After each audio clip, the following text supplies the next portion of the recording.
اگر کسی انسان کو تمہاری وجہ سے تکلیف ہوتی ہے تو تمہارے سارے سجدے بیکار ہیں۔ زندگی کے ہر موڑ پر صلح کرنا سیکھو، کیونکہ جھکتا وہی ہے جس میں جان ہوتی ہے، اکڑنا تو مردے کی پہچان ہوتی ہے۔ زندگی میں سکون چاہتے ہو تو کبھی کسی سے امید مت رکھو، صرف اللہ پر یقین رکھو۔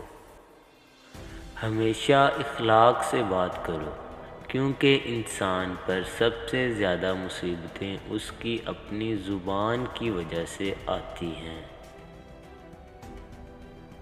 جہاں لگے آپ کی اہمیت کم ہو رہی ہے وہاں جانا کم کر دو، پھر چاہے کسی کا گھر ہو، بات ہو، یاد ہو یا دل۔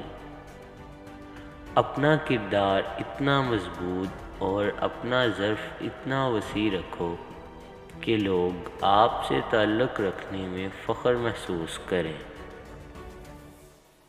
تمہاری سب سے بڑی جیت پتہ کیا ہے؟ تم بدلہ نہ لو، معاف کر دو اسے جس نے تمہیں سب سے زیادہ تکلیف دی ہے۔